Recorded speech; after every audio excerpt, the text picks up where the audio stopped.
जब प्रातः कालीन उठें तो पहले उठने का नियम लें कि सूर्योदय के 1 घंटा पहले हम उठेंगे। देखो हमारी प्रार्थना मानना। तो इस समय सूर्योदय कई बजे होता है? लगभग 6 बजे, 6:30 बजे। 6। आप 5 बजे उठ जाइए और उठ करके सबसे पहला कार्य कीजिए, पृथ्वी के चरण स्पर्श कीजिए, भूमि के चरण स्पर्श कीजिए। और फिर आप जिस आसन पर बैठे हैं, देखो ध्यान से हमारी तरफ सुनना, जिस आसन पे बैठे हैं, जिस पे शयन किए थे, जिस सैया पर सोए थे, पृथ्वी को प्रणाम करने के बाद उसी सैया में 5 मिनट केवल बैठ जाइए और 5 मिनट बैठकर 5 संतों का नाम ले लीजिए। जैसे हम लोग श्री स्वामी हरिदास जी की जय, हरिवंश महाप्रभु की जय, हरिराम व्यास जी की जय, नागरीदास जी की जय, श्री ध्रुवदास जी की जय। 5 संतों के नाम याद कर लीजिए। इसके बाद नीचे उतरिए और पहले जो अपने माता पिता, अगर वो शयन कर रहे हैं तो कोई बात नहीं है, अगर वो शयन नहीं कर रहे हैं तो पहले जाकर माथा रखकर उनको प्रणाम कीजिए। इसके बाद आधा लीटर या 1.25 लीटर जितना आप जल पी सकते हैं, उस जल को आप हल्का सा गर्म करवाइए अपने माता पिता से, जो भी आपकी सेवा में हो, या अगर आप स्वयं कर सकते हो तो स्वयं हल्का सा। अगर 500 ग्राम पी जाए तो और अच्छी बात है, और इससे ज्यादा पी जाए तो अच्छी बात है। वज्रासन में बैठना आता है? वज्रासन जानते हो आप लोग? देखो वज्रासन, वो देखो बैठ रहे हैं, ये दोनों पैरों को ऐसे करें। इससे बैठकर जल पिया जाए। ये आपके ब्रह्मचर्य की रक्षा करेगा, कब्ज नहीं होने देगा और आपके मस्तिष्क की गर्मी को ठंडा करेगा।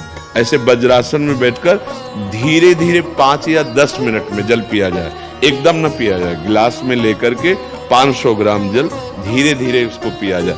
फिर इसके बाद आपको 100-200 कदम टहलना है। फिर इसके बाद आप शौच जाइए। शौच, अगर आपका पेट साफ हो जाता है, अगर नहीं साफ होता है, कोई ऐसी परेशानी लगती है, तो 1 चम्मच ईसबगोल की भूसी और छोटी हर का आधा चम्मच अगर रात्रि में दूध से या पानी से ले ले तो वो बार बार शौच नहीं लगाएगा, पर आपकी आंतें साफ हो जाएंगी। शौच जाने के बाद स्नान करें और फिर तुरंत, अगर आपको व्यायाम आता है तो करे, नहीं तो सीधा सरल बात होती है, 20 बार बैठ जाए बैठक और 10 बार लेटने वाली दंड। और इसके बाद जो अनुलोम विलोम, जो इससे खींचे इसे छोड़ दे, इससे खींचे इसे छोड़ दे। इसके बाद दोनों हाथ ऐसे करके 7 बार ऐसे करे, सीधा खींचे और सीधा छोड़ दे। इतना ही तुम्हारे लिए प्राणायाम की आवश्यकता है। अब अपनी दिनचर्या में लग जा। जो पढ़ाई का कार्य दिया गया है, आगे तुम्हें और भजन की बात हम नहीं कह रहे, जो पढ़ाई का कार्य दिया गया है वो भगवान की ही पूजा है।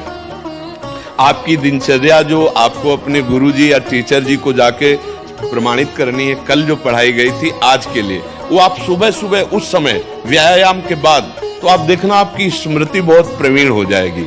अच्छा, ये आपकी प्रातःकालीन दिनचर्या है। जब आप अपने गुरुदेव के पास स्कूल जाएं, तो हमें आजकल का तो अब पता नहीं, पर हम लोग जब जाते थे तो अपने गुरुजी को प्रणाम करते थे। तो जो स्कूल में आपको पढ़ाई पढ़ा रहे हैं वो तो बात है, अब आपको जो हम खास बात बताना चाहते हैं वो कि देखो अभी छोटे छोटे बच्चे हो, बच्चों में कुछ बच्चे ऐसे गंदे बच्चे होते हैं जिनके गंदी बातें दिमाग में आ जाती हैं और गंदी बातें वो करने लगते हैं आचरण में। आप लोग इतना तो जानते ही होंगे कि गंदी बातें किसे कहते हैं। आप लोगों के पास अगर मोबाइल है तो कभी गंदी बात देखना नहीं।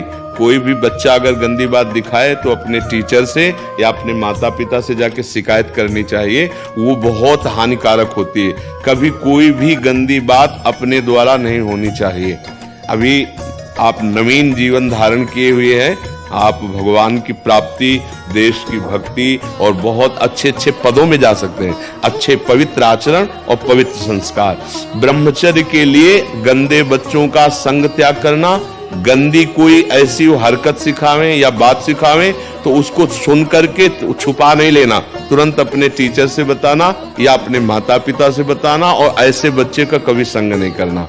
और रात्रि के सोते समय ये जरूर ध्यान देने वाली विशेष बात है, रात्रि के सोते समय जो भगवान का नाम प्रिय, जैसे इन लोगों ने आप लोगों को बताया राधा वल्लभ सिंह, तो सोते समय बस प्रार्थना करो कि हे प्रभु, आज दिन हमारा जो भी गलती हुई हो वो हमको आप प्रार्थना करते हैं कि आप हमें समझाओ क्या हमसे गलती हुई, अगर पूरी दिनचर्या में ऐसा लग रहा है हमसे कोई गलती नहीं, तो भगवान सुबह से अभी तक हम सोने जो जा रहे हैं ये पूरा समय आपको समर्पित। आप देखना इसका फल देखना, एक तपस्वी की तपस्या का जो फल होता है ना उसका ये फल मिलेगा। और सोते समय बस राधा वल्लभ श्री हरिवंश, राधा वल्लभ श्री हरिवंश, इधर उधर ना सोचते हुए, ना मोबाइल देखते हुए, ना कोई गंदी बात मन में, और चुपचाप सो जाइए। और जब फिर सुबह उठे तो फिर ऐसी दिनचर्या।